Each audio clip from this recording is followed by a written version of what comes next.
श्री शिवाय नमस्तुभ्यम हर हर महादेव। स्वागत है आपका हमारे चैनल एस्ट्रो ओम पर। दोस्तों, आप सभी लोग जानते हैं कि 25 जून 2024 को है आषाढ़ महीने की चतुर्थी तिथि, मतलब कि गणेश चतुर्थी या विनायक चतुर्थी। अब दोस्तों, इस दिन का महत्व बहुत ही ज्यादा बड़ा होता है। ये विशेष रूप से गणेश जी का दिन होता है। जब महीने की चतुर्थी हो तो भाई इससे अच्छी और बड़ी बात और क्या हो सकती है।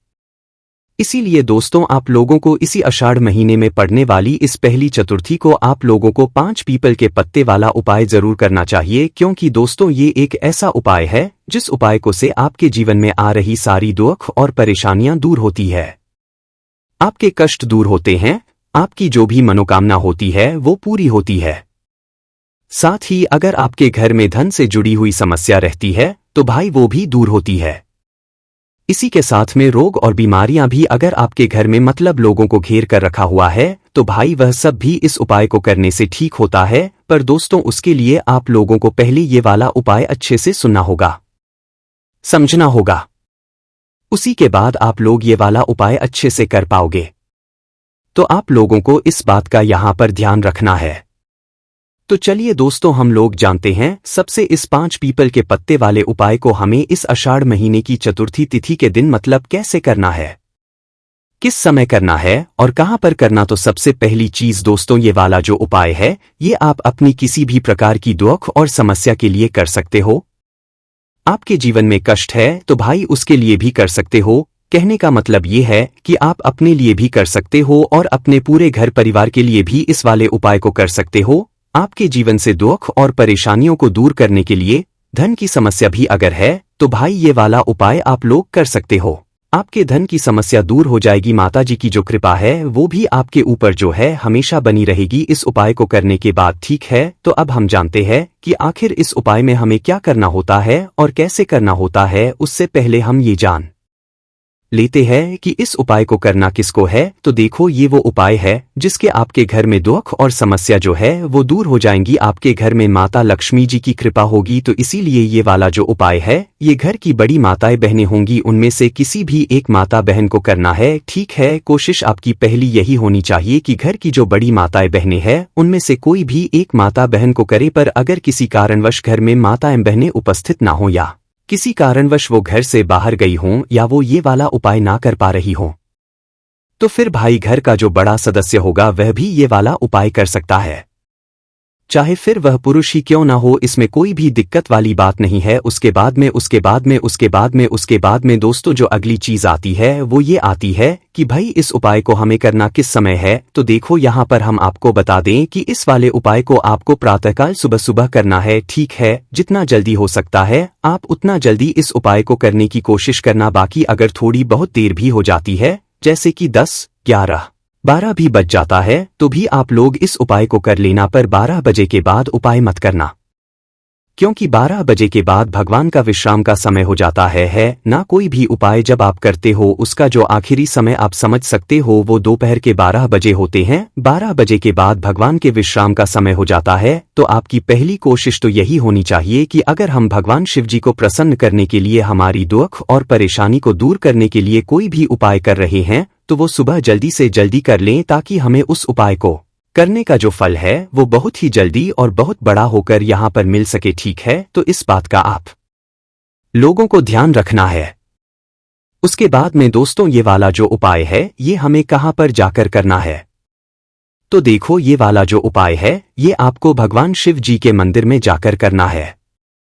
ये वाला उपाय घर नहीं होगा और किसी जगह पर भी नहीं होगा। आपके घर के पास में जो शिव मंदिर है, शिवालय है, वहीं पर जाकर ये वाला उपाय होने वाला है। उसके बाद में दोस्तों, जो अगली चीज आती है कि भाई इस उपाय में हमें किस किस चीज की आवश्यकता पड़ने वाली है, मतलब ये उपाय किस किस चीज से पूरा होगा, तो वो भी हम आप लोगों को यहाँ पर बता देते हैं। देखो, इस वाले उपाय में सबसे पहली चीज आप लोगों को क्या लगेगी, 1 लोटा जल लगेगा। जो 1 लोटा जल आप एक शुद्ध लोटा जल भी ले सकते हो या तो अपने घर के परिंदे से भी वह जल ले सकते हो। पर ये जो जल है ये आपके उपाय के लिए आपका जो सादा जल होता है वो अलग होता है, पर ये वाला जो जल है ये उपाय के लिए है ना। तो भाई इस दिन ही मतलब इस आषाढ़ महीने की चतुर्थी के दिन सुबह सुबह अपना एक लोटा जल सबसे पहले आप लोग तैयार कर लेना है ना। एक लोटा जल तैयार करने के बाद इसके बाद में आप लोगों को चाहिए पड़ेगी थोड़ी सी काली तिल। काली तिल दो तरह की होती है, मतलब एक सफेद तिल होती है और काली तिल होती है। तो आपको सिर्फ और सिर्फ काली तिल का ही यहाँ पर प्रयोग करना है। तो भाई अगर ना हो तो भाई पहले से जो है किसी भी दुकान से जाकर लेकर आ जाना। काली तिल है ना, थोड़ी सी काले तिल की आवश्यकता पड़ेगी। आप समझ सकते हो कि चुटकी भी काले दिन होगी तो भी चल जाएगी, कोई भी दिक्कत वाली बात नहीं है। और थोड़ी बहुत ज्यादा भी डाल सकते हो, उसमें भी दिक्कत वाली बात नहीं है, ठीक है। उसके बाद में दोस्तों जो अगली चीज की आवश्यकता पड़ेगी वो पड़ेगी हमें हल्दी का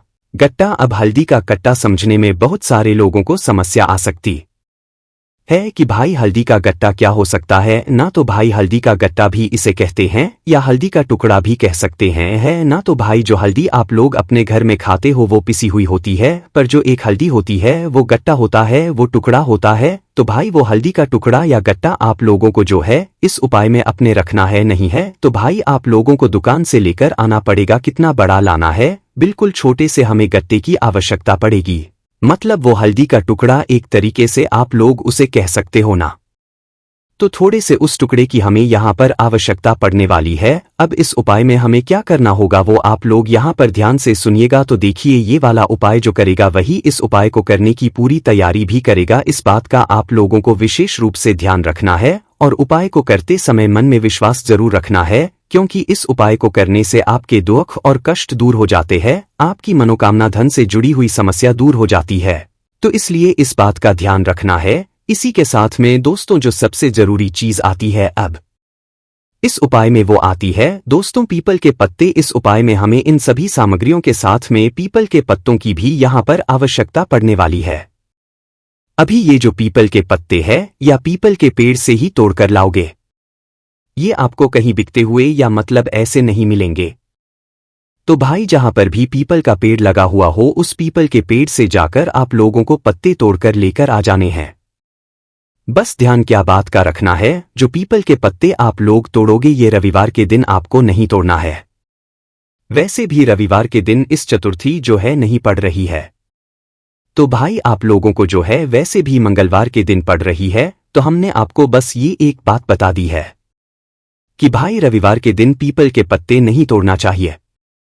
तो आप लोग तो वैसे भी मंगलवार के दिन चतुर्थी के दिन यहां पर ये पीपल के पत्ते तोड़ने वाले हैं। तो कितने पीपल के पत्ते लोगे? तो देखो यहां पर हम आपको बता दें कि आपको इस उपाय में 7 पीपल के पत्तों की आवश्यकता पड़ने वाली है। तो इस उपाय में कितने पीपल के पत्ते लोगे?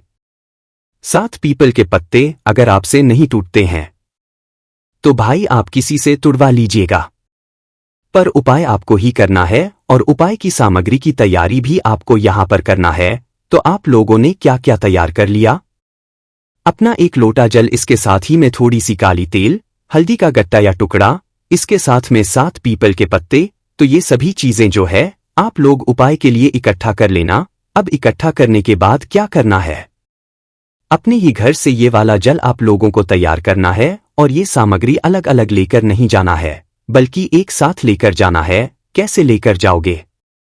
तो सबसे पहले तो आप अपने घर में जब जल तैयार करो तो उस एक लोटे जल को अपने सामने रख लो। लोटा वो होना चाहिए, उसके अंदर जल होना चाहिए। उस एक लोटे जल के अंदर सबसे पहले आप लोगों को क्या डालना है, अपने जो 7 पीपल के पत्ते हैं उन्हें एक साथ जमा लो। और एक साथ जमाने के बाद क्या करना है, आप लोगों को अपने इसी जल के अंदर उन 7 पीपल के पत्तों को डाल देना है। सबसे पहला काम आपको ये 7 पीपल के पत्तों को एक साथ जमाकर अपने जल के अंदर डाल देना है। इसके बाद में दोस्तों जो अगली चीज आती है वो आती है दोस्तों काली तिल। तो थोड़ी सी काली तिल आपके पास जितनी भी है भाई उस काले तिल को भी आपको अपने इस लोटे के जल के अंदर डाल लेना है। काली तिल जैसे ही आप लोग अपने इसके लोटे के अंदर डाल लेते हो उसके बाद में जो आप अपना हल्दी का गट्टा लेकर आए हुए हो या हल्दी का टुकड़ा लेकर आए हुए हो, छोटा सा हो बड़ा हो, तो भाई उसको भी लेकर आप लोगों को इस जल के अंदर डाल देना है। जैसे ही डाल देते हो दोस्तों, उसके बाद में आपका ये एक लोटा जो जल है उपाय वाला ये तैयार हो जाता है। अब दोस्तों, अगर इसमें से कोई भी एक सामग्री आपको नहीं मिलती है और आप पूछते हो कि भाई हम क्या करें, तो भाई आप फिर उपाय नहीं कर सकते हो। इस उपाय में हमने जो सामग्री आपको आप लोगों को बताई है वह सभी सामग्रियां यहाँ पर बहुत जरूरी है, इसलिए हमने आपको उपाय पहले ही बता रहे हैं ताकि आप लोगों को उपाय की जो भी सामग्री है वह तैयार करके रख सको और उपाय आप लोग अच्छे से यहाँ पर कर सको। तो भाई ये सभी सामग्रियां तैयार करके आप लोग इस जल को तैयार कर लेना। ये सभी सामग्रियां इसी जल के अंदर हमें जो है यहाँ पर डालना है। जैसे ही आप लोग ये सारी चीजें डाल देते हो, इसके अंदर डालने के बाद क्या करना है, आप लोगों को अपने ही घर के पास में जो शिव मंदिर है वहां पर पहुंच जाना है। शिवजी के मंदिर में ही जाना है। ये उपाय शिवजी के मंदिर के अलावा और कहीं पर भी नहीं होगा। जो व्यक्ति ये वाला उपाय कर रहा है, माता एवं बहनें उपाय कर रही हैं, वहीं अपने हाथ में ये वाला लोटा पकड़कर लेकर शिवजी के मंदिर पहुंच जाएं। शिव जी अंदर पहुंचकर सबसे पहले क्या करना है, भगवान के आपको दर्शन करना है। एकदम से जाते से उपाय नहीं करने लग जाना है। सबसे पहले भगवान के दर्शन आप लोगों को करना है, उनके सामने हाथ जोड़ना है, उनको धोख देना है। उसके बाद में आप लोगों को उपाय करने के लिए शिवजी के पास में जाना है। उपाय हम पहले क्यों करना है, क्योंकि भाई इस उपाय में हमें शिवलिंग पर जल ही चढ़ाना है ना। तो पहले जाकर आप लोगों को बस दर्शन करके शिवलिंग के पास में पहुंच जाना है। शिवलिंग के पास में जैसे ही पहुंचते हो तो भाई ये वाला जल आप कैसे चढ़ाओगे, जिस तरीके से आप सादा जल लेकर जाते हो ना, शिवलिंग के ऊपर चढ़ाते हो और मतलब शिवलिंग के ऊपर वो पूरा चढ़ा, उसी तरीके से आप लोगों को ये वाला जल भी शिवलिंग के ऊपर चढ़ाना है। पर इस जल के अंदर हमने बहुत सारी सामग्रियां डाली है, जैसे कि 7 पीपल के पत्ते, थोड़ी सी काली तिल, उसके बाद में जो हमारी हल्दी की गांठ या टुकड़ा है वो, और ये सभी चीजें हमने डाली है। ठीक है, तो दोस्तों ये वाला जो जल है ये आपको ऐसे चढ़ाना है कि जो सभी सामग्रियां है ये अपने आप जल के साथ में शिवलिंग के ऊपर समर्पित हो जाए है ना। इन्हें हमें एक एक करके अलग अलग से निकाल कर समर्पित नहीं करना है। तो ऐसे आपको जल को चढ़ाना है कि ये सारी सामग्रियां अपने आप ही शिवलिंग के ऊपर समर्पित हो जाए। ठीक है, हाथ से निकालकर आपको नहीं चढ़ाना है। बाकी चीज अगर बची हुई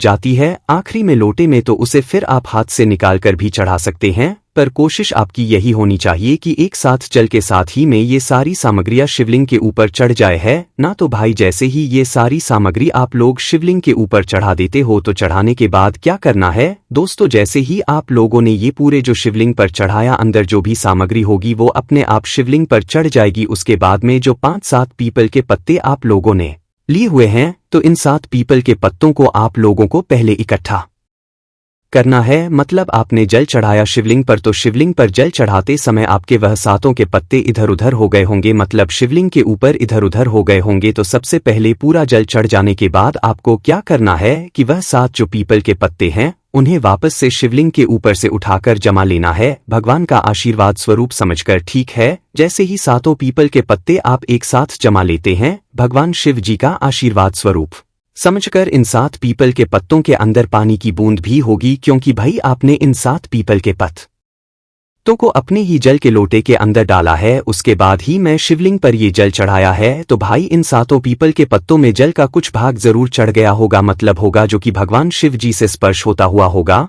तो भाई आपको क्या करना है कि ये 7 पीपल के पत्ते अपने सीधे हाथ की हथेली में पकड़ना है और एक साथ जमाकर इन्हें अपने ऊपर छिड़क लेना है। छिड़कोगे क्यों? क्योंकि भाई इनके अंदर अभी थोड़ा बहुत जल जरूर होगा। तो भाई 7 पीपल के पत्तों को अपने ऊपर थोड़ा सा छिड़क लेना है। कुछ कुछ बूंदें आपके ऊपर आ जानी चाहिए, क्योंकि इन 7 पीपल के पत्तों के अंदर और इसके ऊपर जो जल लगा हुआ है उसमें जो है भगवान शिव जी का आशीर्वाद आ चुका है। तो आपने 7 पीपल के पत्तों को अब जो है इसके ऊपर, मतलब अपने ही ऊपर आपको छिड़क लेना है, किसी और के ऊपर नहीं छिड़कना है जो ये उपाय कर रहा है।